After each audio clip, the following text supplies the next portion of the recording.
ए सकाळी चेहऱ्यावर आलेल्या उजेडामुळे अनुरागला जाग आली. त्याने डोळे उघडले तर निशिताला बिलगून त्याच्या मिठीत शांत झोपलेली होती. तिच्याकडे बघून त्याच्याही नकळत त्याच्या चेहऱ्यावर हसू पसरलं. खूप गाढ झोपेत होती ती. तो आज पहिल्यांदा तिला इतकं जवळून आणि नीट बघत होता. खूप निरागस आणि सुंदर दिसत होती ती. त्याने तिच्या डोळ्यांवर आलेले केस मागे टाकले आणि तिच्या कपाळावर ओठ टेकवले. त्याच्या ह्या कृतीवर खरं तर तोही आश्चर्यचकित झाला होता, पण त्याच्याही नकळत ह्या कृती त्याच्याकडून घडत होत्या आणि त्याचा त्याला कोणताही रिग्रेट नव्हता. ती आज शांत झोपली होती, पण कालच तिचं रूप त्याच्या डोळ्यासमोर उभं राहिलं आणि भीतीने त्याच्या अंगावर शहारा आला. काल खरंच तो तिला कायमचा मुकला असता या विचाराने खरंच तो घाबरला होता. याच विचारात तो तिच्याकडे एकटक बघत होता. अचानक तिने डोळे उघडले आणि त्याच्याकडे बघून इतकी गोड हसली की त्याच्या हार्टबीटची स्किप झाली की काय असं काही क्षण त्याला वाटलं. तिच्या ओठांवर खूप गोड हसू पसरलं होतं. तो तिच्याकडे प्रेमाने बघत होता. तिने परत तसेच डोळे बंद केले आणि अचानक खडबडून तिने डोळे उघडले. तिला वाटत होतं की ती स्वप्न बघत आहे, पण ती खरंच अनुरागच्या मिठीत होती. समोर अनुरागला बघून आणि स्वतःला त्याच्या मिठीत बघून ती ताडकन उठली आणि पटकन त्याच्या मिठीतून सुटण्याचा प्रयत्न करू लागली. पण अनुरागने त्याची मिठी अजून जास्त घट्ट केली. लागल्यासारखं त्याच्याकडे बघत होती ती, कारण तिला वाटलं की ती चुकून त्याच्या मिठीत झोपली आहे आणि तो तिला नेहमी ओरडायचा, पण आता काहीच बोलला नव्हता. ना त्याच्या डोळ्यात राग होता. झाली का झोप? अनुराग म्हणाला. आ हो म्हणजे नाही. हो म्हणजे अगं काय हे ते लावलं आहे नीट सांग की. माझं डोकं खूप दुखत आहे. ती उठून बसली आणि तिने तिचं डोकं हाताने घट्ट पकडून ठेवलं. तिच्या चेहऱ्यावर वेदना स्पष्ट दिसत होत्या. दुखणारच ना डोकं. थांब, मी तुझ्यासाठी स्ट्रॉंग कॉफी मागवतो, बरं वाटेल. त्याने फोनवरून कॉफी ऑर्डर केली. काही वेळात 2 कॉफी आल्या. त्याने तिला फ्रेश व्हायला सांगितलं. दोघेही गॅलरीमध्ये बसून कॉफी घेत होते. निशीच्या चेहऱ्यावर अनेक प्रश्न होते, पण अनुराग शांत बसून कॉफी घेत होता. तो काहीच बोलला नाही. तिनेही मग शांत बसून कॉफी घेतली. काही वेळाने तिला जरा बरं वाटलं. ती बाहेरच बसून होती. अनुरागने त्याचं थोडं पॅकिंग राहिलं होतं ते केलं आणि तिला आवाज दिला. निशिता, जरा आत ये. निशिताच्या आवाजाने भानावर आली आणि आत निघून गेली. तुम्ही आवाज दिला? हो, मला जरा तुझ्याशी बोलायचं आहे. अहो सॉरी, खरंच मला नाही माहिती की मी कशी तुमच्या मिठीत आले आणि मी हे खरंच सांगते आहे, खरंच. ती खूप कळकळीने बोलत होती. अनुरागला आता खूपच अफराधी असल्यासारखं वाटत होतं. तिने असं काकुळतीला येऊन सांगणं हेही त्याच्यामुळेच होतं, कारण ती जे काही बोलेल ती सगळं काही तो खोटं मानायचा किंवा तिला काही बोलूच द्यायचं नाही. नेहमी तिच्यावर अविश्वास दाखवायचा. मग ती तरी काय करणार? प्लीज सॉरी नको बोलू. बस इथे माझ्यासमोर. त्याने तिला स्वतःच्या समोर बसून घेतलं. मला सांग, कालचं काही आठवत आहे का तुला? हो, सॉरी, मी काल खूप ड्रिंक केलं, पण फर्स्ट टाईम घेतली मी. हो, ते समजलं कालचं तुमच्या कंडिशनवरून. काय काय आठवत आहे सांग. काल तुम्ही गेल्यावर मी बाहेर फिरायला गेले. बराच परिसर बघून झाला माझा. फक्त बीच राहिला होता. मग तिकडे गेले. तिथे बरीच लोकं जमली होती. त्या सगळ्या लोकांमध्ये मी एकटीच होते, जिचा कोणी पार्टनर नव्हता. तेव्हा तुमची खूप आठवण येत होती, पण माझ्याकडे काही ऑप्शन नव्हता. जे काही फिरायचं होतं, जे काही करायचं होतं ते एकटीलाच करायचं होतं. त्यातल्या त्यात मुलींनी पण मला प्यायला सांगितली आणि मला खरंच नाही माहिती की त्यावेळी मला का ड्रिंक करावं वाटलं. मी कसलाच विचार केला नाही आणि ड्रिंक केलं. मग एकटीच कुठेतरी बसले होते. मग पुढचं खरंच नाही आठवत मला. सॉरी, माफ करा मला प्लीज. फक्त एकदा माफ करा. मी परत असं कधीच नाही करणार. कधीच अल्कोहोलला स्पर्श नाही करणार. तुम्ही बाबांनाही नाही सांगणार ना? इतकं बोलून ती रडायला लागली. अनुरागला खूप कसतरी होत होतं तिला असं रडताना बघून. एकतर तिची काहीच चूक नव्हती आणि तिने खूप मोठा गुन्हा केला आहे असं ती बोलत होती. त्याला तिचं असं रडणं सहनच झालं नाही. तो पटकन उठला आणि तिला आपल्या हृदयाशी कवटाळला. त्याने तिला असं मिठीत घेतलं म्हणून तिला अजूनच रडू आलं. पहिल्यांदा ती त्याची प्रेमळ मिठी अनुभवत होती. तो तिला आज मोकळं होऊ देत होता. काही वेळाने ती शांत झाली. त्याने तिचे डोळे पुसले आणि स्वतःच्या हाताने पाणी पाजलं. जेव्हा ती आजारी झाली होती आणि तिच्या हाताला सलाईन होती, त्यावेळी त्याने असं स्वतःच्या हाताने तिला भरवलं होतं. ते जसंच्या तसं आज तिच्या डोळ्यासमोर उभं राहिलं. निशिता, तुझा यात काहीही दोष नाही आहे. माझी सगळी चूक आहे. 4 दिवस आपण इथे आलो, त्यातले सगळे दिवस मी बाहेर होतो. तुझा थोडासुद्धा विचार केला नाही मी. तुला एका अनोळखी ठिकाणी सोडलं आणि मला सांग, तू उपाशी का राहिली? अचानक त्याने बोलता बोलता तिला प्रश्न विचारला. ते मला भूक नसायची. म्हणून मग नाही मागवलं काही. किती खोटं बोलणार. मला माहीत आहे तू माझ्यासाठी थांबायची. घरी तरी कुठे जेवते माझ्याशिवाय. आणि मी एकदाही तुला विचारलं नाही. तुला माहीत आहे तू काल रात्री भेटत नव्हती तर माझा जीव अर्धांगीला झाला होता. असं वाटत होतं की माझं काळीज कोणीतरी काढून नेलं आहे. निशिता, माझ्या पास्टमध्ये मला प्रेमात 2 वेळेला धोका भेटला आहे. म्हणून परत ते दुःख मला नको वाटतं. नाही पचवता येणार मला तेच दुःख परत. म्हणून तुझ्यापासून दूर पळत होतो मी. परत तो विश्वास ठेवायला भीती वाटते मला. पण निशिता, तू तर माझ्यासमोर नेहमी उन्हाळ बनून वावरत असतेस. हसतमुख राहते. पण या हसत चेहऱ्यामागे इतकं दुःख आहे हे नव्हतं माहीत. मी कधीच तुला सिरियस नाही घेतलं. पण काल नशेत तू खूप काही बोलून गेली. दारूच्या आधाराने का असेना, पण तू काल तुझं सगळं दुःख मोकळं केलं. काल तुझा एक प्रश्न मला खूप लागला. तो काय होता हे नाही सांगणार मी. पण मी तुझ्या बाबतीत ना खूप चुकीचं वागलो. माफ करशील मला. त्याचे डोळे भरून आले होते. तिने लग्न झाल्यापासून पहिल्यांदा त्याला रडताना बघत होती आणि त्याच्या डोळ्यात अश्रू म्हणजे तिच्यासाठी तर खूप मोठी गोष्ट होती. तिने त्याचे डोळे पुसले. तिला तिच्या कानावर विश्वास बसत नव्हता की अनुराग हे बोलतो आहे. तिचे डोळे भरून आले. अहो, तुम्ही नका ना रडू प्लीज. तुम्ही असेही वागलात तरी माझे आहात. तुम्ही माझा वीक पॉईंट आहात. असं रडू नका. तुमचं जरी नसलं तरी माझं जीवापाड प्रेम आहे तुमच्यावर. फक्त एक सांगू, विश्वास ठेवाल का? मी नाही सांगितलं बाईसाहेबांना की ट्रिप अरेंज करा. मी फक्त त्यांना वाईट वाटू नये आणि आपल्यात सगळं काही नीट आहे असं वाटावं म्हणून हो बोलले. माहीत आहे मला. नको त्याचा इतका विचार करू. आता थोडं हस पाहू. आमची चुलबुली निशा दिसू दे जरा मला. तिने डोळे पुसले आणि खदखद हसली. बरं, चल. आपल्याला थोड्या वेळाने एअरपोर्टवर निघावं लागेल तर एकत्र जेवण घेऊ, चालेल ना? आहे ना भूक? हो. त्याने जेवण ऑर्डर केलं. त्यांनी एकत्र जेवण केलं आणि एअरपोर्टवर रवाना झाले. ही बालीची ट्रिप निशीसाठी लकी ठरली कारण अनुरागच्या मनात तिने विश्वासाचं नातं तयार केलं होतं. त्याने जरी त्याचं प्रेम व्यक्त केलं नसलं तरी तिने त्याच्या प्रेमाची पहिली पायरी चढली होती. रात्री उशिरा ते इंडियामध्ये आले. बाईसाहेब आणि नंदिनी बाई त्यांना एअरपोर्टवर घ्यायला आले होते. आधीच त्यांना खूप टेन्शन आलं होतं. निशीला बघितल्याशिवाय त्यांना दोघांनाही चैन पडणार नव्हती. म्हणून ते इतका उशीर होऊन पण त्यांना एअरपोर्टवर घ्यायला आले होते. निशा आणि अनुराग बाहेर आले तेव्हा नंदिनीबाईंनी पहिले निशीला मिठी मारली. त्यांचे डोळे भरून आले होते. बेटा, किती घोर लावला होता आमच्या जीवाला. आता कुठे बरं वाटत आहे. तुम्हाला बघितलं आणि जीवात जीव आला. मी ठीक आहे आजी. ते चुकून आमच्या दोघांची चुकामुक झाली म्हणून तसं झालं. जाऊ दे आता ते सरळ. तुम्ही ठीक आहात हेच आमच्यासाठी खूप आहे. तुमच्या केसाला जरी धक्का लागला असता तर काय तोंड दाखवलं असतं आम्ही सुरेश रावांना. नका काळजी करू बाबा. यांनी माझी खूप काळजी घेतली. ते सगळं चुकून झालं. ठीक आहे. चला आता घरी जाऊया. खूप उशीर झाला आहे. तुम्ही थकला असाल. सगळे घरी जायला निघाले. पण या सगळ्यात बाईसाहेबांनी एकदाही अनुरागकडे बघितलं नाही की त्यांच्याही बोलले नाही. त्याला समजलं होतं की बाईसाहेब त्याच्यावर खूप चिडले आहेत. निशीने जरी त्याची बाजू सांभाळून घेतली असली तरीही त्यांना माहीत होतं की त्यांचा नातू कसा आहे. ते अनुरागनी नस ओळखत होते. घरी आल्यावर दोघेही रूममध्ये आले. आधी अनुराग फ्रेश झाला. तोपर्यंत निशीने बॅग उघडली आणि सगळं सामान आवरून घेतलं. निशिता, जा फ्रेश हो. शॉवर घेतला की छान झोप लागेल. ती शांतपणे आत गेली. अनुरागचं बदललेलं वागणं तिला जरा वेगळं वाटत होतं. तिलाही थोडी सवय झाली पाहिजे ना याची. काय आहे, आतापर्यंत आपले खडूस हिटलर बाबा नुसते चिडून बोलायचे, रागराग करायचे. आता मीच ते कॅरेक्टर लिहिलं आहे.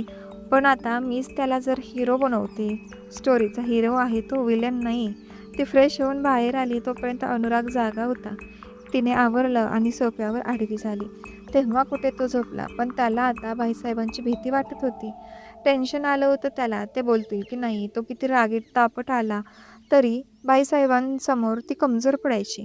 त्याच विचारात तो झोपून गेला. सकाळी नेहमीच्या टाईमला उठून तो जिमसाठी तयार झाला. पण निशी काही काळ उठलीच नव्हती. खूप थकवा जाणवत होता तिच्या चेहऱ्यावर. तो तिला न उठवता जिमला निघून गेला. काही वेळाने तो त्याचं वर्कआउट करून आला तरी ही निशी झोपलेलीच होती. त्यानं त्याचं आवरून घेतलं आणि खाली निघून आला. बाईसाहेब गार्डनमध्ये बसले होते. तो डायरेक्ट बाईसाहेबांसमोर जाऊन उभा राहिला. दादू, काही कामच असेल तर बोला. आम्हाला पेपर वाचायचा आहे. ते तुटकपणे त्याच्याशी बोलत होते. दादू प्लीज ना, असं तुटकपणे का बोलत आहात तुम्ही माझ्याशी? का बोलू तुमच्याशी? नीटपणे. माफ करा मला. खरंच माझं चुकलं. मी वागायला नको होतं तसं. बिट्टू, तुम्ही माझे नाही तर निशिताचे गुन्हेगार आहात. तरीही ती मुलगी तुमची बाजू घेत आहे. काय बोलली ती की आमची चुकामुक झाली. पण तुम्ही तर त्यांच्यासोबत नव्हताच, तर चुकामुक कशी होईल? बिट्टू, नवरा म्हणून तर तुम्ही कोणतीच जबाबदारी पार पाडली नाहीच, पण निदान एक माणूस म्हणून सुद्धा तुम्ही तुमचे कर्तव्य विसरलात. त्यांना एअरपोर्टवर एकटं सोडलं, एका परक्या देशात तुम्ही त्यांना एकटं सोडलं. काय बोलू आता ह्यावर? आता तुम्ही बोलाल की तिने लगेच चुगली केली, तर तसं नाही. त्यांनी कॉल केला होता तिथला परिसर दाखवायला. तेव्हा मालकीनबाईंनी प्रश्न विचारला, तेव्हाही त्यांनी तुमची बाजू सावरून घेतली. असं कसं वागलात तुम्ही बिट्टू? हे संस्कार केले का मी तुमच्यावर? त्या मुलीचा माझ्यावर पूर्ण विश्वास आहे आणि त्याच विश्वासाची दोरी तुम्ही तोडायला निघालात. ठीक आहे, तुमचा भूतकाळ वाईट होता, पण प्रत्येक व्यक्ती सारखी नसते ना अनुराग. बोला. दादू, तुम्ही अनुराग बोललात मला? हो, अनुरागच. कारण मी ज्या बिट्टूला ओळखतो तो हा नक्कीच नाही. तुम्ही बिझनेस करणारे अनुराग परांजपे आहात. दादू, खरंच सॉरी, पण असं नका बोलू. मी परत कधीच तिच्याशी असं नाही वागणार. ठीक आहे, यावेळी माफ करतो, पण हे शेवटचं. थँक्यू दादा. दोघेही बोलत बोलत आत आले. तोपर्यंत निशीही उठली. खूपच उशीर झाल्यामुळे ती भरभर आवरत होती. पटकन आवरून तीही खाली निघून आली. रोजचा दिनक्रम चालू होता. तिनेही 2 दिवस आराम करून पुन्हा ऑफिस जॉईन केलं. अनुराग थोडाफार का असेना आता तिच्यावर विश्वास ठेवायला लागला होता. तिच्याशी नीट वागत होता. असेच अनेक दिवस निघून गेले. एके दिवशी अनुराग लवकर घरी आला. खूप खुश होता आणि कारणही तसंच होतं. एका नवीन कंपनीबरोबर टाईप होणार होतं. तो लगेच भाईसाहेबांना भेटायला त्याच्या रूममध्ये गेला. दादू, आत येऊ का? बिट्टू, या ना या. खूप खुश दिसताय. काही विशेष? हो दादू, आज मी खूप खुश आहे. आपल्या एका खूप मोठ्या कंपनीबरोबर टाईप होत आहे. त्यांना लागणारा सगळा कच्चा माल आपण पुरवणार आहे. त्यांनी त्यांच्या मुलीच्या नावाने ही कंपनी चालू केली आहे. आपला खूप मोठा फायदा आहे या डीलमध्ये. वा, खरंच खूप आनंदाची बातमी दिलीत तुम्ही. अशीच प्रगती करत राहा. आम्हाला खूप अभिमान आहे तुमचा. बघा, घरची लक्ष्मी आनंदी असेल तर सगळं काही मंगल होतं. हो, आणि आता हे डील निशिताच्या हातात आहे. म्हणजे त्यांच्या हातात आहे? मला समजलं नाही, नक्की काय म्हणायचं आहे तुम्हाला? दादू, ही कंपनी एका मुलीच्या नावावर आहे आणि जे या कंपनीचे मालक आहे त्यांची एक अट आहे की आपल्यासोबत तेव्हाच टाईप करतील जेव्हा कॉन्ट्रॅक्टवर माझ्यासोबत निशिता म्हणजे माझी पत्नीही बॉन्ड साईन करेल. अरे वा, मला त्यांचे विचार फारच आवडले. मुलींना, महिलांना यातून रिस्पेक्ट देण्यासारखं आहे आणि मला खात्री आहे की आमची सुनबाई नक्की तुमच्यासोबत येतील कॉन्ट्रॅक्ट साईन करायला. बघू, आता विचारतो मी तिला. पण काय पण? आता अजिबात पण बिन नाही. जा, सांगा त्यांना येतील त्या इतक्यात ऑफिसवरून. थोडा विश्वास ठेवा. ठीक आहे दादू. अनुराग बोलून त्याच्या रूममध्ये निघून गेला. बराच वेळ तो निशीची वाट बघत होता, पण निशीला आज उशीर झाला. त्यामुळे मग तो स्टडी रूममध्ये जाऊन बसला. त्याचं बरंच काम होतं, ते पूर्ण करत होता. कॉन्ट्रॅक्ट बनवायचं होतं, त्याची मीटिंग होती, त्यामुळे तो बिझी झाला कामात. काही वेळाने निशी घरी आली. फ्रेश होऊन तिने कॉफी घेतली. किचनमध्ये थोडीफार मदत करून तो परत रूममध्ये आला. तिला हे माहीत नव्हतं की अनुराग ऑफिसवरून आला आहे. तिने कानात हेडफोन टाकले आणि गॅलरीमध्ये गाणी ऐकत बसली. अनुराग जेव्हा रूममध्ये आला तेव्हा त्याच्या कानावर खूप गोड आवाज पडला. तो त्या दिशेने चालत गेला आणि समोर बघून तो काही क्षण स्वतःला हरवून बसला. समोर निशी डोळे बंद करून खूप गोड गाणं गुणगुणत होती. तिच्या आवाजात एक दर्द होता जो हृदयाला भिडणारा होता. चलते चलते मेरे गीत याद रखना, कभी अलविदा ना कहना. ती पूर्ण गाण्यात गुंकवली होती. तिला कसलंच भान नव्हतं. अनुराग आला हे तिलाही समजलं नाही. तिचं गाणं थांबलं तेव्हा तो तिच्या गोड आवाजातून बाहेर आला. त्याने तिला आवाज दिला, पण तिच्या कानात हेडफोन होते त्यामुळे ते तिला समजलंच नाही. शेवटी तीच गॅलरीमध्ये गेली आणि त्याला आवाज दिला. 2 मिनिटं ती शॉकच झाली. यावेळेला तो नेहमी ऑफिसला असतो, तुम्ही इथे? तू विसरली आहेस का? ही रूम माझी पण आहे का? आता मला रूममधून हाकलून द्यायचा विचार आहे? तसं नाही हो, म्हणजे या वेळेला तर तुम्ही ऑफिसला असता ना, म्हणून विचारलं. आणि मी कोण तुम्हाला रूमच्या बाहेर काढणारी? बरं, ते जाऊ दे सगळं. आधी तू चल आत. आणि काय कर तू गाणं? तो पुढे बोलतच होता की तिने त्याचे पायच पकडले. तिच्या अचानक कृतीने तो इतका गडबडून घाबरला की बास, आणि धपकन खाली पडला. ये हसू नका रे आमच्या अनुरागवर, नाहीतर मी रागवेल तुमच्यावर. वा रे वा, हसताय खुशाल. अनुराग मात्र इतका चिडला की त्याचे डोळे आग उठत होते. सॉरी, मला तुम्हाला पाडायचं नव्हतं हो, चुकून झालं. तू खरंच मूर्ख आहेस. देवाने अक्कल दिलीच नाही आहे वाटतं तुला. का तू का म्हणून माझे पाय ओढलेस आणि पकडलेस आणि बोलू पण नाही दिलं मला? का तुला काय मध्ये मध्ये झटके येतात का? अहो, तुम्ही पहिल्याच दिवशी सांगितलं होतं, आठवत आहे का? तुम्ही माझा फोन आपटला होता. गाणी ऐकत बसायचं नाही, तुम्हाला नाही आवडत, म्हणून मी तुम्ही नसताना ऐकते आणि तेही हेडफोन घालून.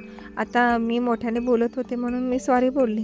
तुमची माफी मागायला मी पाय धरत होते. आता मला काय माहिती तुम्ही असे लहान मुलासारखे खाली पडणार. तिला अनुरागच्या तोंडून गाणं हा शब्दच ऐकून ती पहिली रात्र आठवली. त्यामुळे तिने हे कांड करून ठेवलं. अनुरागलाही आठवलं तो कसा वागला होता तिच्याशी. त्यामुळे त्याचाही राग जरा शांत झाला. "अहो, तुम्ही काहीतरी बोलत होता. हो, तू चला जरा आत, मला खूप महत्त्वाचं बोलायचं आहे." दोघेही आत निघून आले. "निशिता, माझ्या कंपनीचं एक काम आहे," असं बोलून त्याने तिला सगळं काही सांगितलं. "अगदी तो बॉन्ड साईन करायचा आहे इथपर्यंत. तर तू तयार आहेस का या साईनसाठी? कॉन्ट्रॅक्टच्या दिवशी जर तू नसशील तर हे डील नाही होणार आणि हे डील माझ्यासाठी खूप महत्त्वाचं आहे, खूप म्हणजे खूप महत्त्वाचं." "नक्की येईल मी. तुम्ही माझ्याकडून कोऱ्या कागदावर ही साईन घेऊ शकता. इतका विश्वास आहे माझा तुमच्यावर." "खरंच ना? मी नक्की विश्वास ठेवू ना. मी तुमच्यासाठी काहीही करू शकते. हे तर एक कॉन्ट्रॅक्ट साईन करायचं आहे." "नका तुम्ही टेन्शन घेऊ." "ओके, मग माझ्या काही मीटिंग आहेत. ते सगळं काही झालं की 2 दिवसात कॉन्ट्रॅक्ट साईन करायला तू मीटिंगला ये. ओके? सुट्टी घे त्या दिवशी ऑफिसला." "हां, चालेल." इतकं बोलून तो त्याच्या कामाला लागला. निशीही खाली निघून गेली. बोलता बोलता अनुराग माझी कंपनी असं बोलून गेला होता, त्यामुळे तिला थोडं वाईट वाटलं. पण तिने ते इतकं मनावर नाही घेतलं. तिला एक चांगली संधी भेटली होती अनुरागच्या मनात अजून जास्त जागा निर्माण करण्याची आणि तिला या संधीचं सोनं करायचं होतं. तो दिवसही निघून गेला. बघता बघता कॉन्ट्रॅक्टचा दिवस उजळला. सकाळी अनुराग लवकर उठून तयारी करत होता. आज खूप महत्त्वाची मीटिंग होती. "निशिता, वेळेत या हां. दुपारी बरोबर 3ला मीटिंग चालू होईल. तर तू 2:30ला माझ्या ऑफिसमध्ये ये. ओके? आता मी निघतो. खूप उशीर झाला आहे. बाय. वेळेत ये." "हो." तो लगेच ऑफिसला निघून गेला. निशिता आज ऑफिसला सुट्टी घेतली होती, त्यामुळे तिने तिचं सगळं आवरून ठेवलं होतं. जायला उशीर नको व्हायला म्हणून ती सगळं लवकर आवरत होती. अचानक जोरात पाऊस सुरू झाला. "यार, या पावसाला पण आजच यायचं होतं का? त्यामुळे मला उशीर नको व्हायला. मी लवकरच निघते." तिने लवकर निघायचं ठरवलं. ती पटकन ऑफिससाठी तयार झाली आणि खाली निघून आली. भाईसाहेब आणि नंदिनीबाई हॉलमध्ये निवांत बसले होते. "निशी, इतक्या लवकर का निघालीस? 3ला मीटिंग आहे. आता 1 वाजले आहे." "हो बाबा, माहीत आहे मला. पण बाहेर बघा ना किती पाऊस आहे. त्यामुळे मला विनाकारण उशीर नको ना व्हायला, म्हणून लवकर निघते." "हो ना, हा पाऊस पण अचानक सुरू झाला. बरं तू जा लवकर, पण काहीतरी खाऊन घे आधी." "हो." ऑफिसमध्ये अनुराग निशीची वाट बघत होता. समोरची पार्टी येऊन थांबली होती तरी निशी आली नव्हती. 3 वाजून 10 मिनिटं झाले होते. "अजून किती वेळ? माझी अजून एका ठिकाणी मीटिंग आहे. तुमच्या मिसेस येणार आहेत ना नक्की?" "हो हो, नक्की येईल ती. आज पाऊस आहे ना, ट्रॅफिकमध्ये अडकली असेल." "सॉरी, मला माहीत आहे तुम्हाला खूप उशीर होतो आहे, पण अजून थोडा वेळ प्लीज." अनुरागने तिला कॉल केला पण ती कॉल घेत नव्हती. जसजसा टाईम पुढे जात होता तसतसा अनुरागचा धीर सुटत चालला होता आणि त्याच्या रागाचा पारा वाढत होता. "मिस अनुराग, मला वाटत आहे खूपच वेळ झाला आहे. 3:30 झाले आहेत. अर्धा तास उशीर हे कोणत्याच बिझनेससाठी योग्य नाही. आम्हाला परत विचार करावा लागेल." "हे बघा सर, आपण आता कॉन्ट्रॅक्ट फिक्स करू. मी आहे ना. मी बॉन्ड साईन करतो. निशिता करेल नंतर साईन. आता तुमचा इतका महत्त्वाचा वेळ नको घालवायला. तुमची ही फेरीही वाया जाईल त्यामुळे." "नाही मिस्टर अनुराग, आपले आधीच बोलणं झालं होतं. तुमच्या मिसेस नसतील तर हे कॉन्ट्रॅक्ट होणार नाही आणि जर तुमच्याकडे कमिटमेंटला इम्पॉर्टंट नसेल तर आम्हाला हे डील करायचंच नाही आहे. येतो आम्ही. परत कधी तरी तुमच्याशी बिझनेस नक्की करू आम्ही." ती पार्टी डील न करता निघून गेली. ती लोकं गेली तशी अनुरागने रागात त्याच्या टेबलची काच फोडली. ऑफिसमध्ये सगळेच खूप घाबरले होते कारण अनुराग खूप रागात होता. खूप महत्त्वाचं डील कॅन्सल झालं होतं. सगळं केबिनमध्ये त्याने उलतापुलत केलं होतं. त्याचा राग शांत नव्हता. "का निशिता का?" तो खूप जोरात ओरडला. त्याच्या आवाजाने सगळा स्टाफ थरथरत होता. मग निशीची काय हालत होईल? तिला अनुरागचा राग झेलायचा होता. तिने त्याच्या विश्वासाला तडा दिला होता आणि याचीच भीती अनुरागला होती. जो काही सॉफ्ट कॉर्नर होता तिच्याबद्दल तो सगळं गळून पडला होता. तिच्याबद्दलचा राग अजून जास्त वाढला होता. त्याने रागात भाईसाहेबांना कॉल केला. त्याने जबाबदारी घेतली होती तिची. काय केलं तिने हेच जाब विचारायला त्याने कॉल केला, पण भाईसाहेब कॉल घेत नव्हते. त्यामुळे तो अजून जास्त चिडला आणि रागात त्याने त्याचा मोबाईल फोडला. या सगळ्या संध्याकाळचे 7 वाजून गेले. अनुरागला अजिबात घरी जावं वाटत नव्हतं. तो रागात खूप जास्त प्रमाणात स्मोक करत होता, पण त्याचा राग काही केला कमी होत नव्हता. "निशिता, तूही तेच केलंस. तूही इतरांसारखेच केलं. तू खूप मोठं नुकसान केलं आहे माझं. याची भरपाई तुला द्यावीच लागेल. दादू खूप बाजू घेतात ना तुझी. आता बघशील तू ह्या अनुरागचा राग." "काय झालं असेल?" "निशीला उशीर झाला. चला बघूया नक्की काय झालं असेल." बाईसाहेब अनुरागला काय उत्तर देणार? काय होणार पुढे निशा आणि अनुरागच्या नात्याचं? नक्की कळवा. कसा वाटला भाग? या कथेच्या लेखिका शब्दधनी या आहेत. आणि हो, हा कथेचा अजून एक भाग फक्त शिल्लक आहे. कथा संपत आहे आणि शेवटचा भाग मात्र तुम्हाला मिस करायचा नाही. त्यामुळे चॅनेलला सबस्क्राईब करा, जेणेकरून येणारा भाग तुमच्यापर्यंत लवकर पोहोचेल.